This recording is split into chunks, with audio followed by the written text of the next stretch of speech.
गांव बिशनपुर के एक छोटे सी झोपड़ी में रहने वाला रामू एक गरीब मजदूर था। उसके पास न जमीन थी न जायदाद, न कोई स्थायी काम। दिन में खेतों में मजदूरी करता, शाम को गांव के कुएं से पानी भरकर अपने घर लाता। उसकी पत्नी सविता बीमार रहती थी और उसकी इकलौती संतान थी पूजा। पूजा बचपन से ही होशियार और संस्कारी थी, पढ़ने में तेज, बोलचाल में मीठी और स्वभाव में बेहद विनम्र।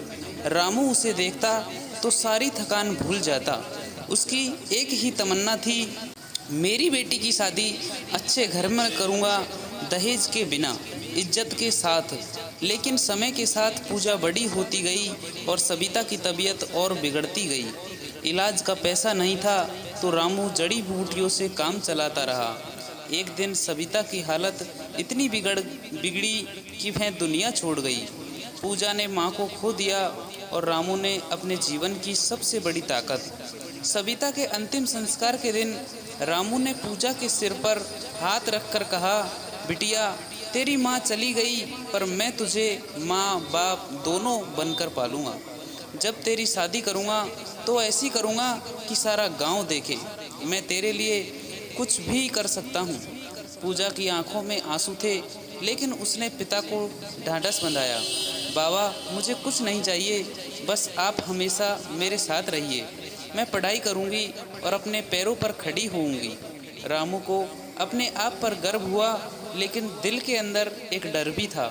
क्या मैं सच में इसकी शादी अच्छे घर में कर पाऊंगा?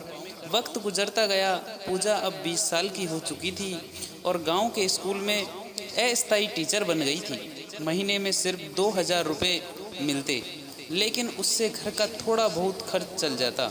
रामू अब भी मजदूरी करता, लेकिन उसकी उम्र और कमर अब जवाब देने लगी थी।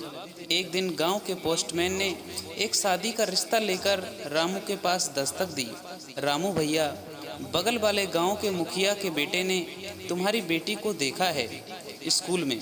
उन्हें रिश्ता मंजूर है, लेकिन कुछ शर्तें हैं। क्या शर्तें? रामू ने डरते हुए पूछा। एक मोटरसाइकिल, 2 तोला सोना और 1 लाख रुपए नकद। रामू के पैरों तले जमीन खिसक गई। भाई, ये सब कहाँ से लाऊं? मैं तो 2 वक्त की रोटी नहीं जुटा पाता। पूजा को जब यह बात पता चली तो उसने गुस्से में कहा, बाबा, जो लड़का दहेज मांग रहा है वह अच्छा इंसान नहीं हो सकता। मैं ऐसी जगह शादी नहीं करूँगी। रामू ने बेटी की बात मानी, लेकिन अंदर ही अंदर वह टूटता गया। उसने ठान लिया था कि वह अपनी बेटी को बिना दहेज के अच्छे घर में ब्याहेगा। रामू ने अब नया रास्ता चुना। वह गांव में बांस और लकड़ी से फर्नीचर बनाकर बेचने लगा। धीरे धीरे उसने कुछ ग्राहक बना लिए।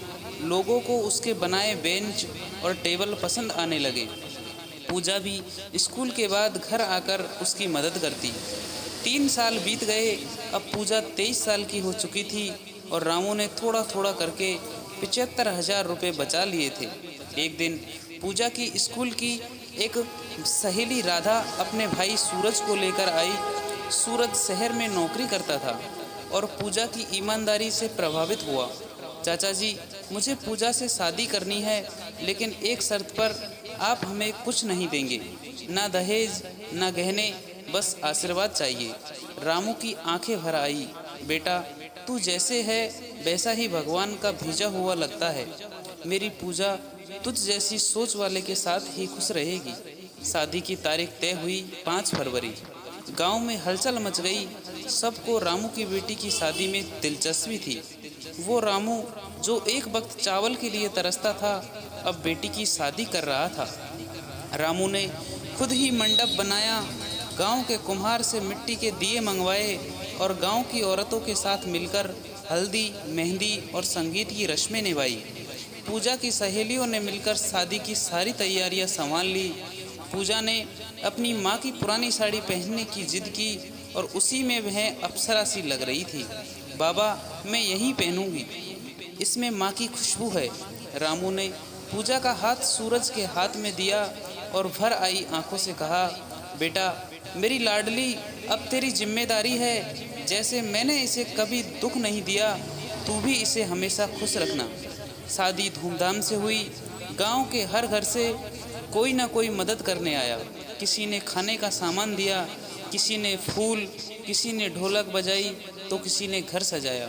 जब बारात आई तो गांव के लोग फूले नहीं समाये।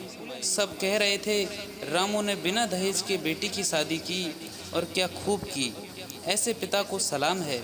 शादी के बाद जब पूजा विदा हो रही थी, उसने पिता के गले लगकर कहा, बाबा, आपने माँ की कमी कभी महसूस नहीं होने दी, आप मेरे भगवान हैं।